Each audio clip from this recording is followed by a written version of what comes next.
Washington State's up next. We're going to talk a little bit about X factors, what to expect, and a little more talk on quarterback recruiting. All that and more on today's Locked On Badgers. You are Locked On Badgers, your daily podcast on the Wisconsin Badgers. Part of the Locked On Podcast Network, your team every day. Hey, what is going on, everyone? I am Ryan Herring, the Locked On Badgers, here for your team every single day. Thank you so much for tuning in. I really, really do appreciate it. Today's episode is brought to you by BetOnline. BetOnline has you covered this season with more props, odds, and lines than ever before. BetOnline, where the game starts. And we're going to jump right into it. We got Justin Jolka. Has not been on the show in a minute. It has been a good minute since we've had Justin on, so we're excited to chop it up. Justin, we're going to start here. Week 2, Washington State coming to Madison. I want to start broad. What do you expect from this game? If I had to take a guess, I'm gonna. I honestly think Badgers win by about 2 touchdowns.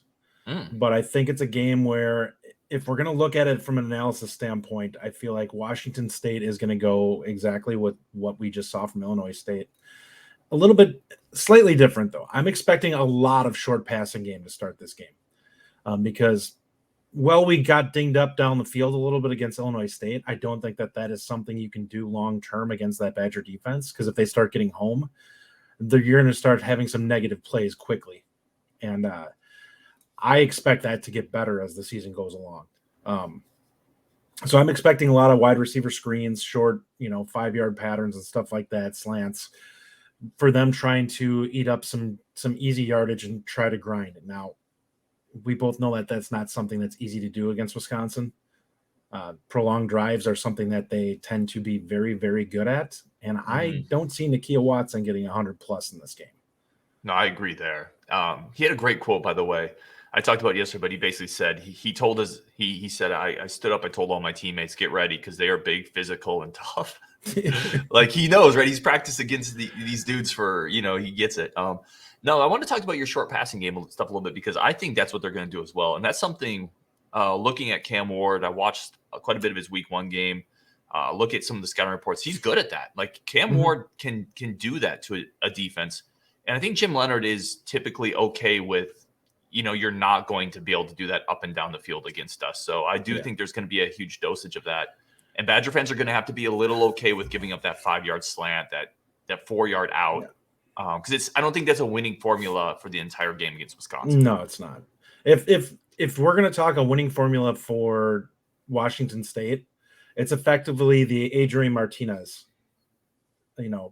way of playing. Tight ends sneaking out on delayed patterns and stuff like that. Deeper patterns that take a little bit of time to develop, and a quarterback that moves around until those open up. Yeah, mobile quarterback, and certainly Cam Ward is that. Now, I question whether the offensive line for Washington State can hold up to that. Like, he may be running for his life in this game. They have not had good reports about the offensive line play coming into the season. So that's not something you want to hear against Wisconsin. And we played largely vanilla in the first week. So there's going to be a lot more blitzing in this game than what we saw the first week. We're going to see guys coming. Here's the thing with Wisconsin defenses that I think people don't tend to realize. They only get chewed up by typically elite quarterback play. Because I feel like Leonhard is just above the average quarterback mind.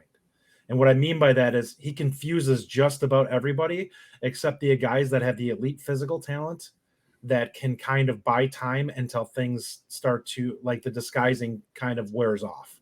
And it's like, okay, I have that guy open. Fields did it to us. Yes. He ran for his life, and he would sit there and he'd wait, and then he'd finally figure out, okay, that guy's there, and make the play. He turned it into more of a backyard football game. And Fields is a first-round NFL quarterback. Yes. So and that's exactly it. Wisconsin has been chewed up by guys who are NFL quarterbacks. Who chew everybody up. Yes, exactly. Yeah. Nope, I agree with that. Now, we don't know. Okay, I'll be perfectly honest with that. We don't know with Cam Ward because he did it at an FCS level. We haven't seen enough of him. But there is legitimate NFL buzz with him. He's got some measurables. And Brock Heward called him, I don't know if you saw this, a mini type of Vince Young type player. So this is a really good test in terms of the secondary, because they're going to spread us out. And to your point, if we're going to bring a little more pressure, if we're going to bring extra rushers, those cornerbacks are going to be on an island. I think that's a given. Yeah, so we're going to talk about it next thing, but I want to jump into it now. What do you expect from the secondary? Especially, I don't think Alexander Smith is playing, reading all the tea leaves. So there's going to be 4 cornerbacks on the field guarding this team because this team goes 4 or 5 out. I don't know what to take from that because it sounded like they thought he might be ready this week. And I was curious if he was legitimately ready last week and they just were like, this isn't the opponent that's worth getting you out there.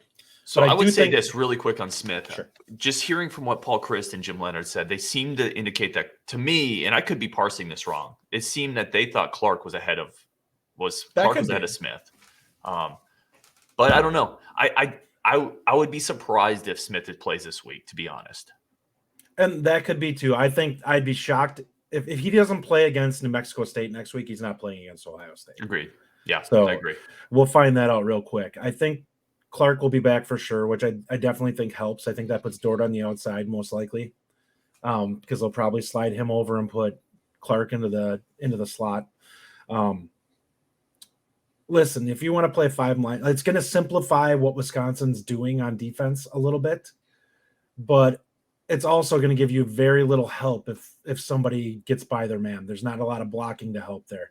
So if you're going to go 4 wide, you're taking a risk there. If you don't see something that happens in the first 2 seconds, you're going to have to either throw it away or better hope that somebody's given up contain because you're going to be in trouble. Well, this is definitely a Herbig game. This is definitely he has to, and he's going to, by the way, that Washington State offensive line replaced 3 starters off last year's unit. Wasn't particularly good against Idaho. This is going to be a game where the pass rush has to get home because those corners are going to be on island, and Washington State has some weapons, and Cam Ward's a tough player to deal with. So, it's probably not a big game for Keanu Benton, even though he's improved his pass rushing, since he got here. There's going to be a lot of quick throws in this game. There will be. It would not shock me. They're going to have some deeper patterns. It's going to have to be part of this game if they want to be able to they're going to have to be explosive if they want to beat us. Because Wisconsin will wear them down defensively to the point where they will make you make mistakes. Right. I agree with that.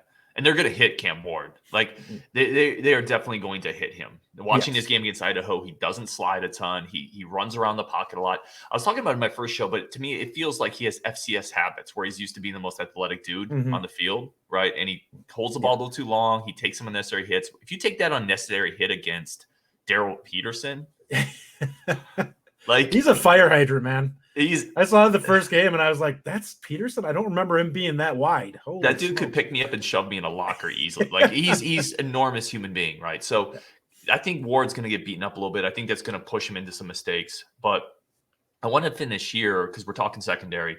I did think coming out of week 1, the cornerback play was one of my biggest concerns. And I'm not sure. I didn't get a chance to talk to you after that game about that. I'm curious where you are after seeing Jay Shaw in action, Dort in action, etc. I think it kind of plays to the things that we talked about, right? For the first 3 games, we were expecting them to have some growing pains with communication and everything. It's their first game in our system.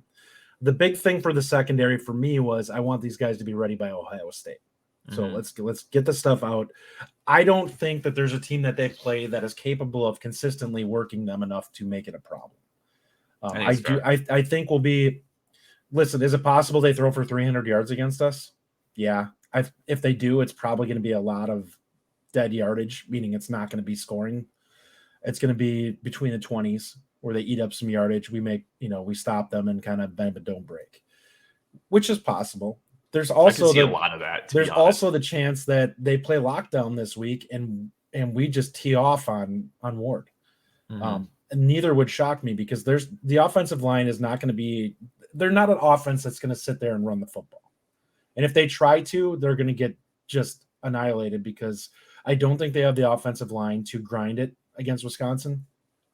And I think we actually have a very good run defense still. Benton is just a beast. Somebody's going to take him in the first 3 rounds probably if they have run a 3-4 in the NFL and say, cool, I can put this guy in the middle. He not only can hold up against the run, but he's a guy that can actually make some plays in the pass game from time to time. Yeah, and they're going to be very happy with that pick. That dude's going to be an 8-year pro if he stays healthy. Mm-hmm.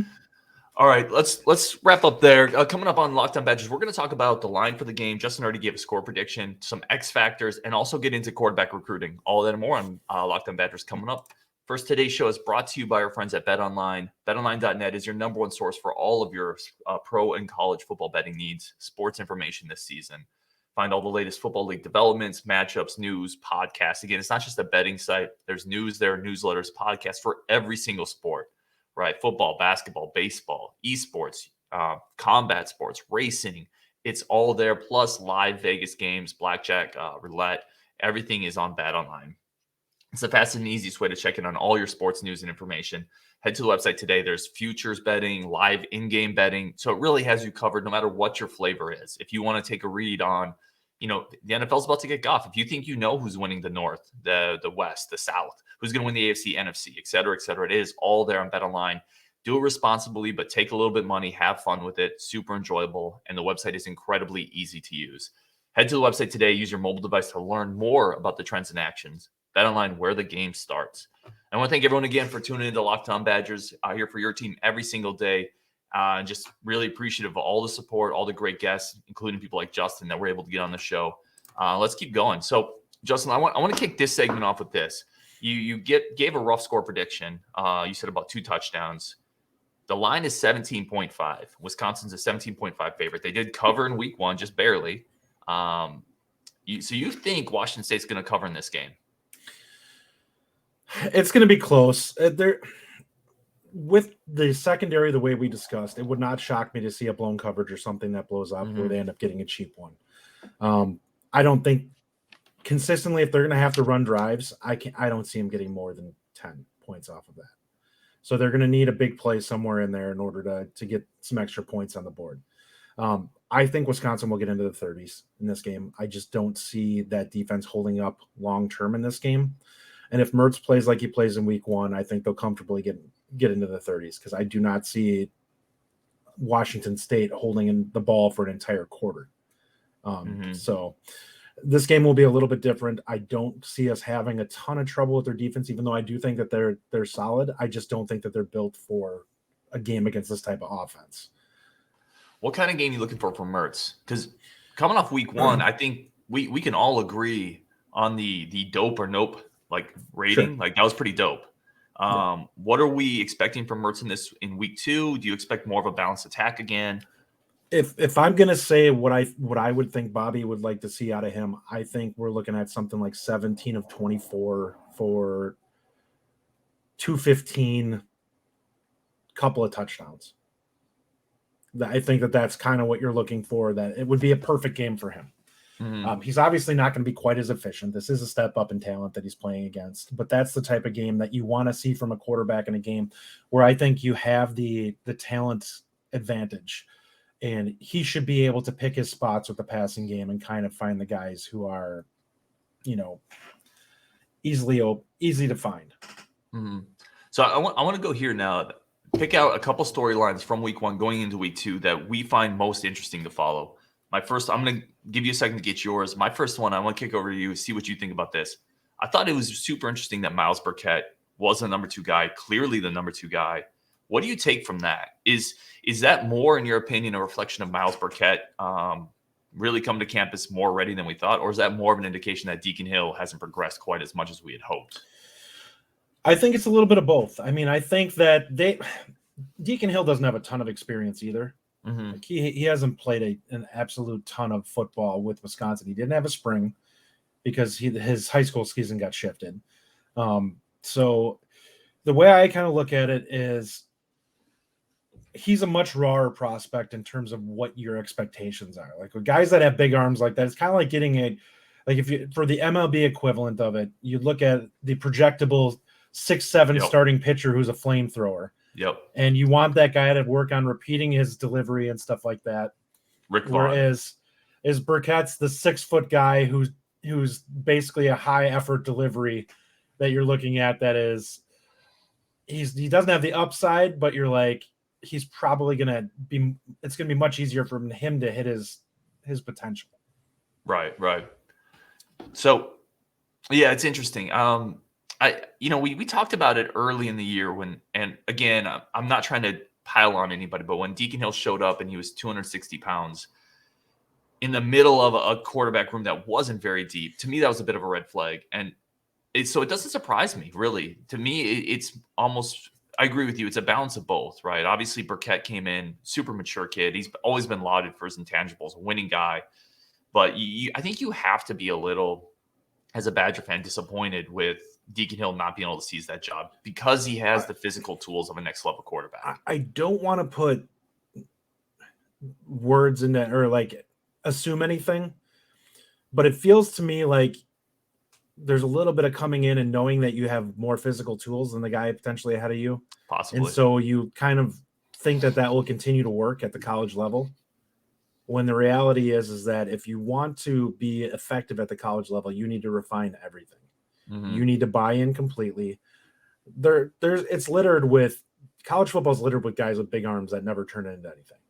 Mm-hmm. So you have to do everything possible to maximize your potential for success.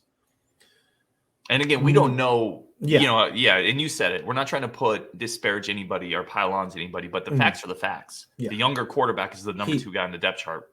And it bears watching, and it also doesn't mean that the book is written on either of these guys. But if you're reading this potentially could be his wake-up call. I mean, some guys 100%. Have it where he could just completely buy in now and just realize, hey, I need to slim down. I need to really take the playbook seriously. Mm-hmm. And I don't know that he's not doing these things. I'm just saying that it's possible that this will be a wake-up call where he's like, I need to double down. I want that position, and this is what I need to do it. Mm-hmm.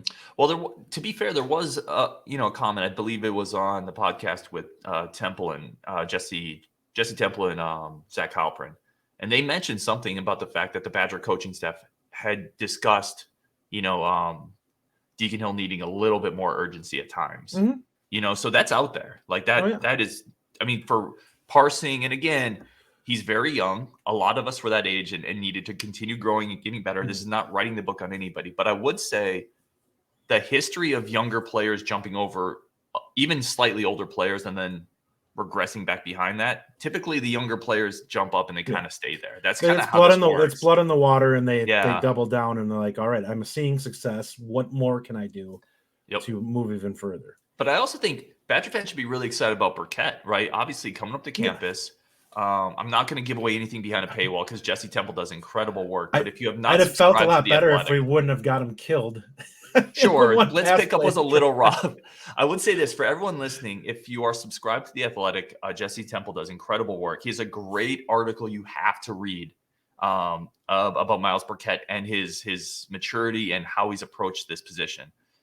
Again, I don't want to say anything because that's behind a paywall and that's his work, but it's worth checking out, and it speaks to the intangibles and the winning attitude that we've all seen from Burkett and heard about, quite frankly. All right, I want to finish up here. Is there any other storyline? So that was kind of one that I found super interesting. I'm excited to keep checking out. Any other storyline going from week 1 into week 2 that you're really interested, that surprised you, that you're tracking? I am tracking the offensive line. I want to see a dominant offensive line performance. I think that now that they got their feet wet, we always talk about the biggest growth that happens for a football team is week 1 to week 2.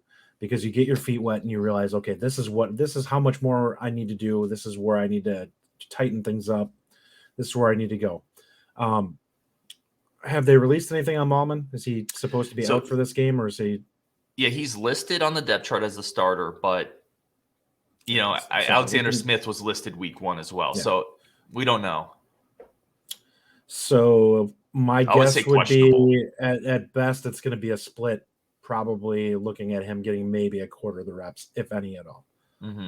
Because there's no reason to push here unless we're really struggling with Brown out at right tackle.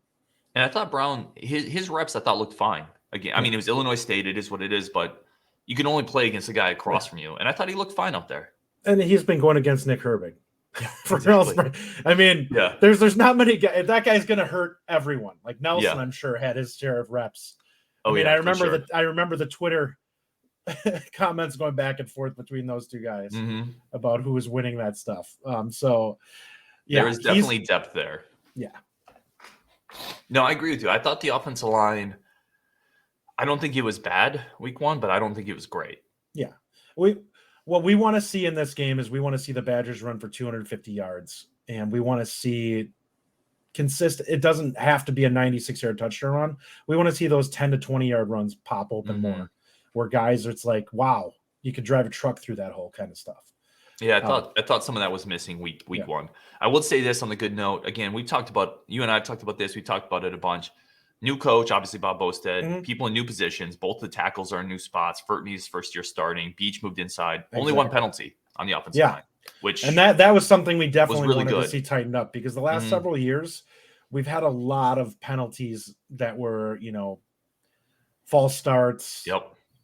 Situations, and it's really hurt them in games. And that's an area where we typically didn't have those type of penalties. We would have the occasional hold, but false start penalties were almost a never with Wisconsin. Yeah, so it was nice to see that. All right, coming up, I want to get your take again. Something I haven't had a chance to talk to you recently on. Quarterback recruiting has taken some interesting turns here. Some new names on the list. I want to get your feel on the guys that have visited in week one, that are going to visit in week two, if we should take 2 quarterbacks this cycle. I really want to see where you're at on quarterback recruiting. That's coming up next on Locked On Badgers. All right, everyone. Thank you so much for tuning in to Locked On Badgers. Continuing to make this one of your first listens every day. If you like the show, please subscribe. Again, we're trying to catch Iowa. We're trying to catch Michigan State. There's no reason those bonkers fan bases should be ahead of us anyway, and we're getting there. So continue supporting the show if you can. I really do appreciate it. Justin, let's talk quarterback recruiting. So week one, Ryan Brown was on campus. Flottmeyer, the in-state walk-on, I don't want to say walk-on, in-state potential walk-on type player was on campus. Week two, we got Cole Lacrue coming in from Colorado, 6'2" from Bloomfield, Colorado, a little more of a playmaker type. And Chase Spellman is coming into campus as well. So I want your take. We're just going to talk 23 kids, because there's a 24 quarterback coming in and a 25 quarterback coming into those classes. But from the 23 class, those 4 players that have visited, where are you at? Who do you like? Should we take more than one? Well, I say take more than one, but I think they're thin. I'd like to see the Badgers hold 5 scholarship quarterbacks. I think I'm willing to give up a slot at another position for that to happen, because Wisconsin has not hit on anybody that is what we would consider to be a good to very good Big Ten quarterback. Now, Mertz could be that this season if the growth if what we saw in game 1 continues, but we don't know that yet. And until we have it for sure, we want to make sure that there's as many opportunities. It's like lottery tickets, right? Would you rather have 2 lottery tickets or 1? I would rather have an additional one. So you're saying, just to paraphrase what you're saying you would take 2 just because you want more swings. You want more hacks at the bat, right? And if that means you don't have an extra linebacker, because that's always the question that comes up. Well, if you take an extra quarterback, that means you're not taking a linebacker or a running back or whoever. You're losing a scholarship somewhere. Well, which would you rather have, a 5th-string quarterback or a 4th-string offensive lineman? Oh, I'm going quarterback. I'm right there with you. I think you load up the quarterback room and the players that don't I don't progress, think, I will be transfer. honest, I don't think, you have to feel good about the guys you're taking. You can't just reach to take bodies. But if you have 2 guys you like, and I think that there's a significant difference between the play styles of Brown and Lacrue, I would gladly take those, because I think they offer some very different things in the way that they play the game. I think that you'd say Brown is a little bit more refined, and Lacrue is a little bit more of that gritty, win at all costs kind of, if I have to, throw this play that's ill-advised in order to get the win, I'm going to do it. So it's like you just have a gunslinger versus a guy who's a little bit more under control. And I kind of like having a little bit of that, because you hope that a little bit of each of it rubs off on both guys, right? You want to have one guy that can kind of grow a little bit and learn how to freelance a little bit, because I think for the Badgers to be the best that they can be, you're going to have a quarterback that can do that. You need a guy who can go out there and when there's nothing there, can make something happen. And Wisconsin hasn't had that since Wilson. Because if we're playing Ohio State and you're down a field goal with 2 minutes left, I can guarantee you there's going to be at least 1 to 2 plays on that 2-minute drive where he has to come up with something that's just not there. We did see Jack Cohn scramble for a touchdown against Ohio State. We did. No, I hear you though. You want that quarterback that can go off script a little bit, and that's probably more, to your point. That's probably more Cole. Out of the 2 we're talking about. Ryan Brown was on the show. He's got a little more size, pretty mobile as well. I like both of them. They're both good athletes. Yeah, they're both good athletes. And I made the point. I'm be completely honest on this. I'm very curious what your thoughts are. There was a point probably a month ago where I thought, we may get into reach category. I don't think either of these guys are reaches on the quarterback board. Here's the way I look at quarterbacks. I feel like there's become this, we need to find the guy who's super refined mentally.